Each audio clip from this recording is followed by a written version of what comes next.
Let's talk about leaf manipulation. What do I mean by leaf manipulation?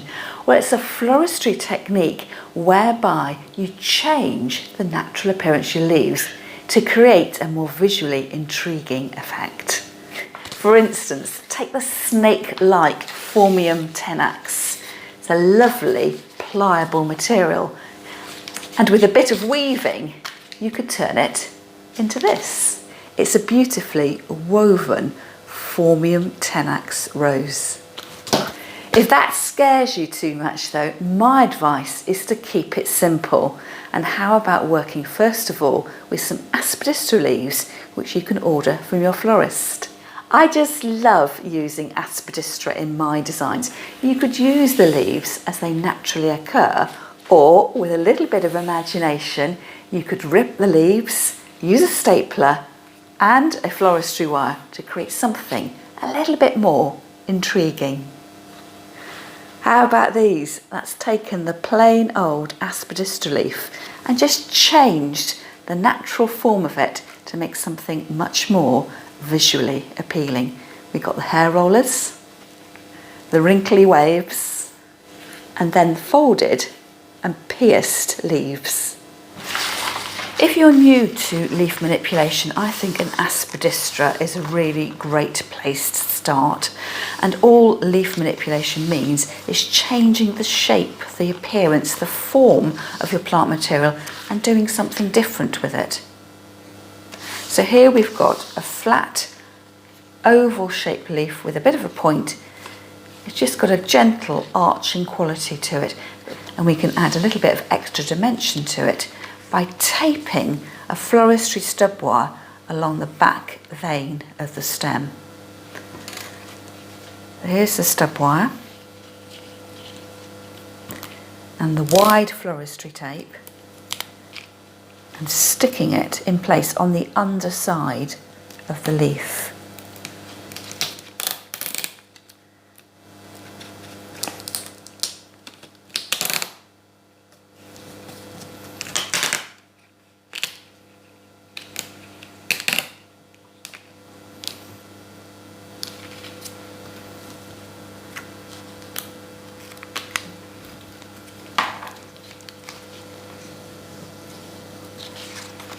That's giving the leaf a little bit more support. You can see the unwired leaf and then the wired leaf. And then why not be more daring and creative and bend the wire to create a few little ridges. You can do these any size you like and any number you like. And that just gives a lovely rippled effect.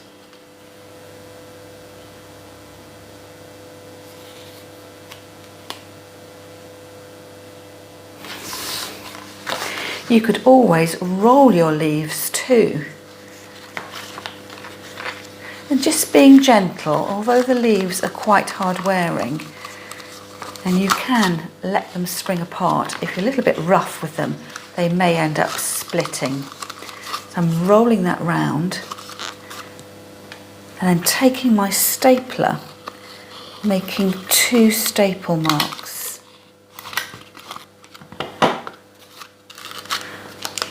There's my central vein, and I like to go either side of the vein with the staples more or less lined up. So I do it as neat as I possibly can.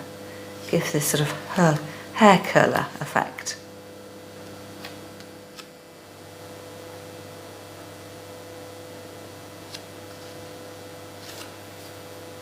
So you could put that into an arrangement as is, or you could make a few and put them in and cluster them, and alternating the way that you roll them.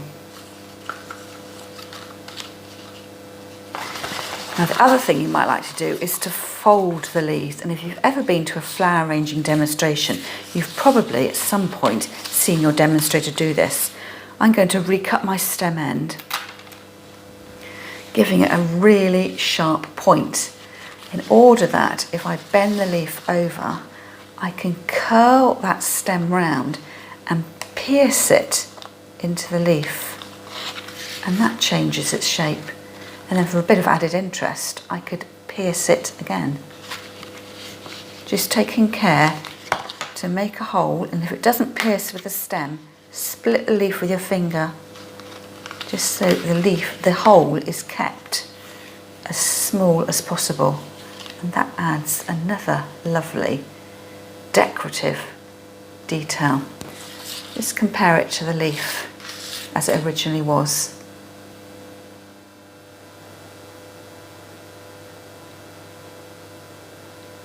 To make your Phormium 10x rose, you need to start splitting the 10x, and I like to do 3 sections this side of the vein and 3 sections on the other, and just try and get them as equal as possible. So I use my fingernail to make a hole and then slide all the way up to the end.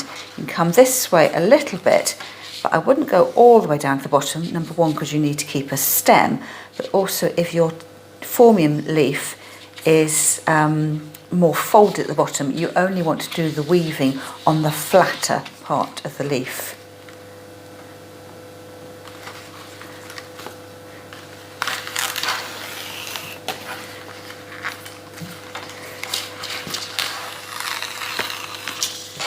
It's 3 sections on that half.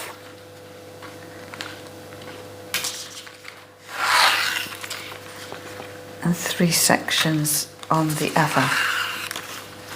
And they're more or less the same width, not quite exactly though.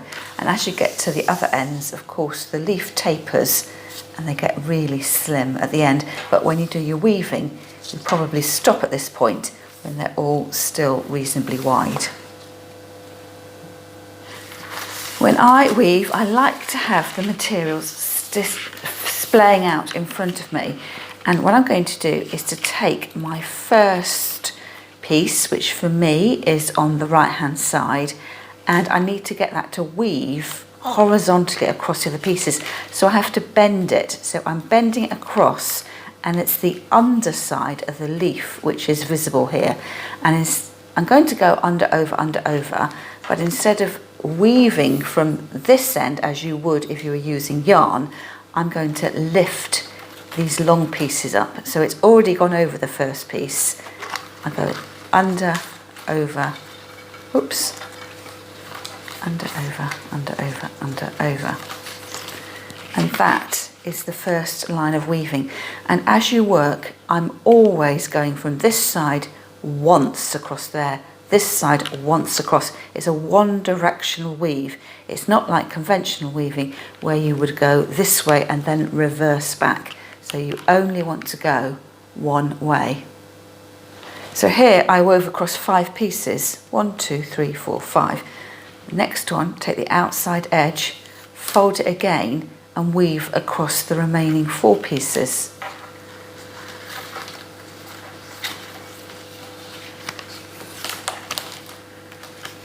Same thing, bend the outside one down, weave across the remaining 3 sections.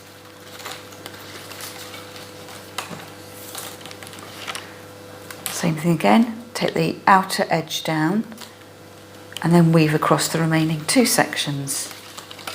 I've only got 2 pieces left now, so I'm going to bend that across, and that has gone over the last section. So the question now is, what do you do?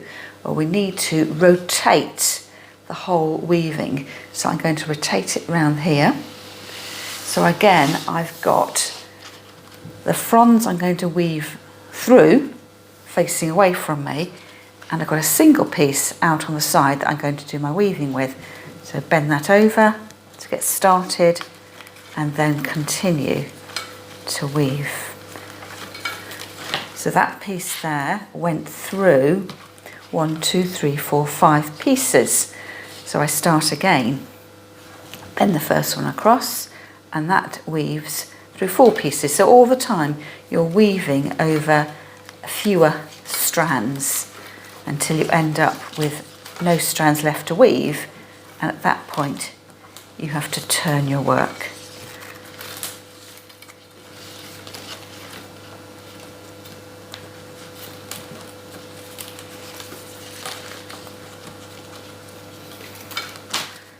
So I've run out of weaving. I'm getting quite a square shape here. What I do again is rotate it round. So I've got the fronds I'm going to do the weaving in running away from me, and one piece out to the side. So I fold that over and work one way. And when you get to this point, you want to make sure your finishing end lies on top of your original stem. So 1, 2, 3, 4, 5, I fold down the end one and weave in the remaining 4. Fold it down, weave through the remaining 3. Fold across, weave through the remaining 2. Fold across, and that's gone over the last one. So I've run out of things to weave, so again I rotate it round again. 1, 2, 3, 4, 5. And my end piece here, I fold that down and start to weave across. So I'm going over the top. I'm creating a square effect here. This is going over my original base stem. So you're keeping it flat, although we're going to end up making a 3-dimensional rose-shaped form, it starts off being flat.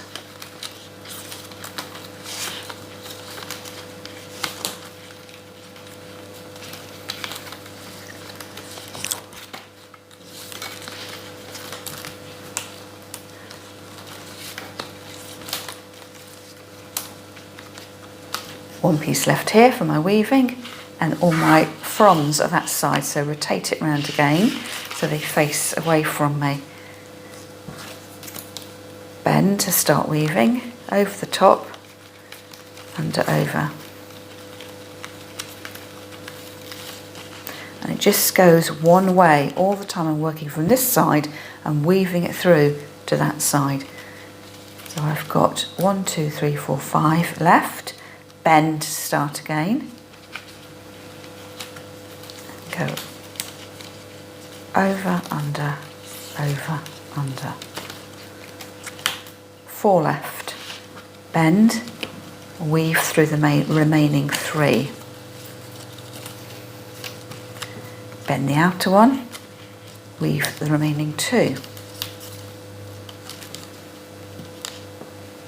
2 left, so bend, and that's woven over. So 1 weaving stem, and then the 5 fronds, move them round. And now I'm going double story. I've gone all the way round, so I've got 2 layers of weaving starting to spiral round. Bend over and do exactly the same thing until you run out of materials to weave with.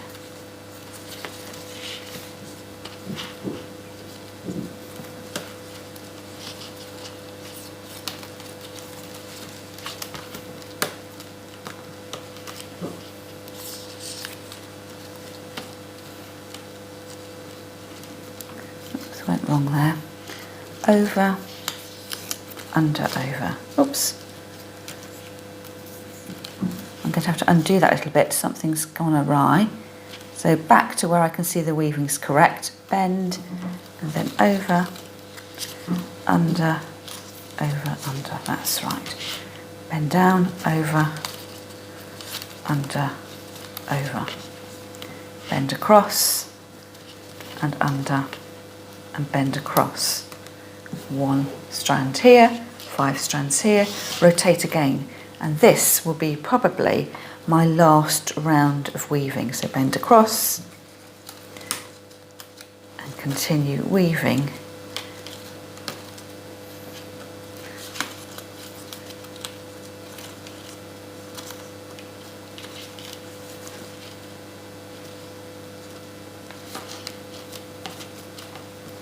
Bend and weave.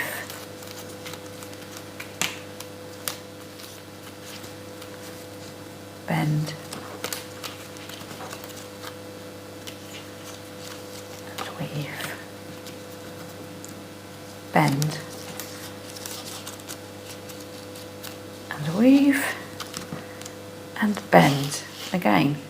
And then I'm going to draw all 6 pieces together, so pinching so it doesn't fall apart and just moving this one upright, gathering these little pieces at the end in my hand, and then I'm going to take some of my bind wire to tie them off.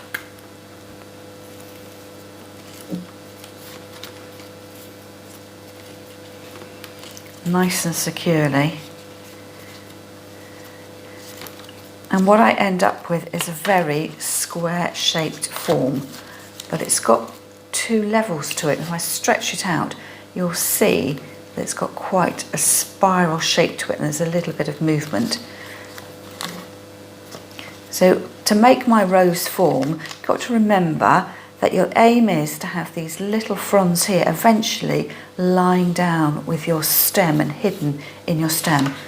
So what I'm going to do first of all is take the fronds and put them down what I'm going to call the plug hole. So they're going to tuck down like that. So they're lying parallel, but at the moment they're not lying in the fold there. And then take the plaited stems and wrap it around, and you can start to see that the rosette shape is forming. Now here, the little leftover fronds are lying on top of this piece here. I want them to be underneath, so they have to go down the plug hole again. And now they're in the right place. So holding those there in this hand, rotating around, and then here I'll be able to bring the actual main stem round, hold it with my fingers, tuck the little stems in here, and there we have the finished rosette shape. So I will need to tie that off really firmly so that nothing falls apart.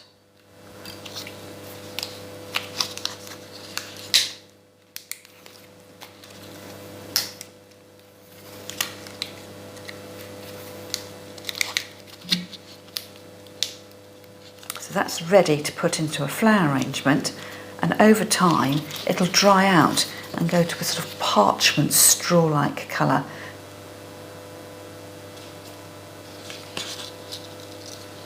I do hope you've enjoyed this video on leaf manipulation, and if you have, don't forget to give the video a thumbs up and share it with a friend who you think needs some leaf manipulation help.